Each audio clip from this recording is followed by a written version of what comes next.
What we're looking at now is my little H&R 410 partner. I've had this gun a lot of years. Single shot. Have to manually cock the hammer before you fire. Push button, break open. It's common with these guns. This one has a 26-inch barrel and it's full choke.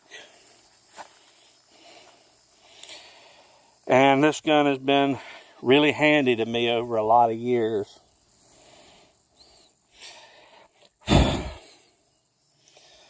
The 410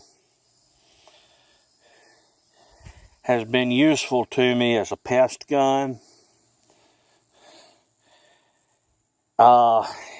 Shooting snakes around the camp.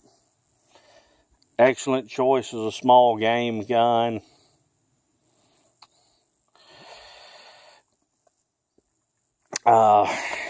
This one's very simple in its operation.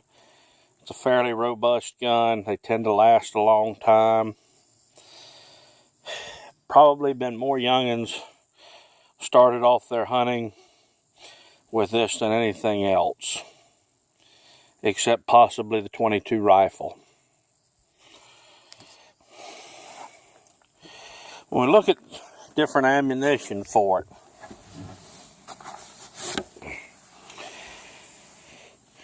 the 410 comes in two lengths, 2.5 inch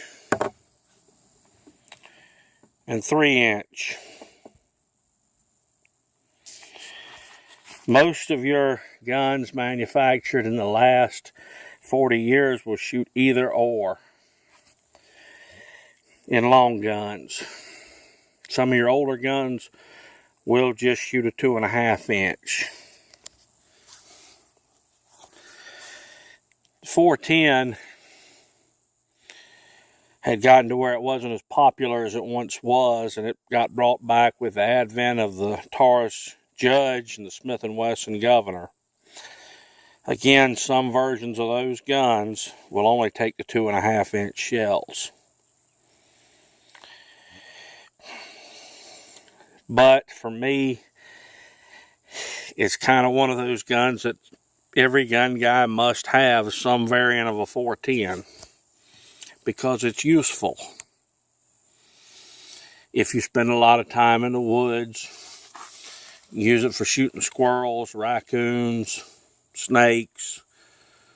If you're a skilled hunter and can get them within range, you can shoot turkeys with them.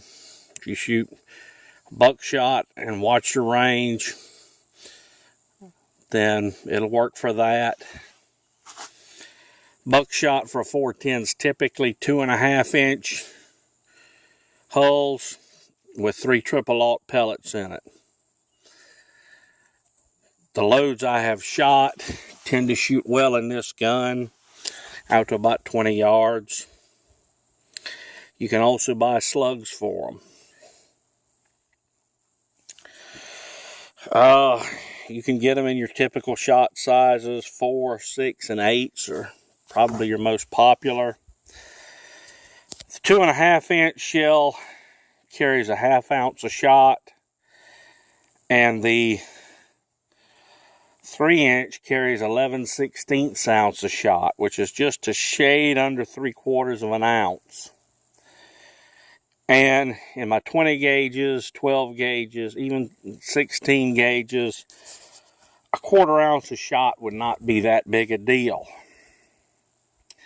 In the 410, it might be, because that's 50% more shot. 410 is kind of a contradiction in itself. Because of its light recoil, a lot of people think that it's a excellent starter gun for young children and new hunters. And they also tend to say, no, it's the worst possible choice because your ammunition's expensive. And it is, because they know they've got you over a barrel, because these little holes are a pain in the ass to reload.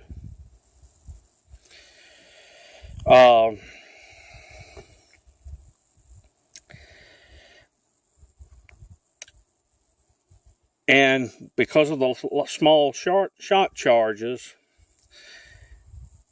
it's an expert gun when it comes to wing shooting with it.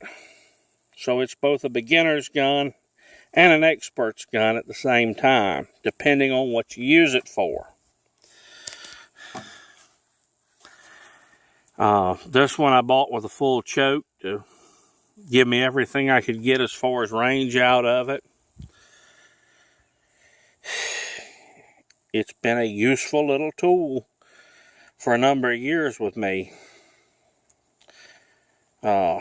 Sadly, I know H&R is no longer making this gun.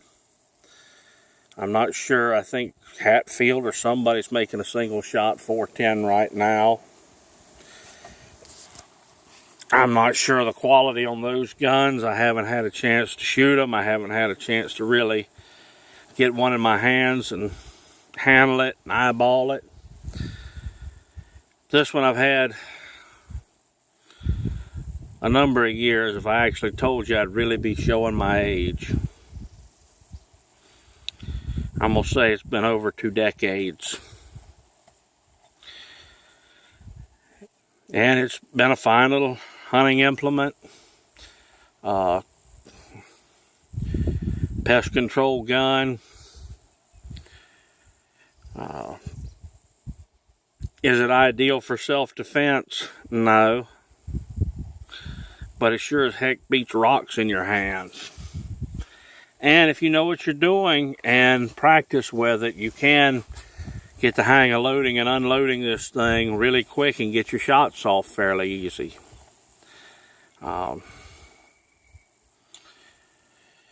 That's what I've got to say about it. It's an excellent little gun for what I use it for. And they're generally inexpensive, although now they're quite a bit more than I paid for this one. When I bought it, it was well less than $100 out the door, brand new.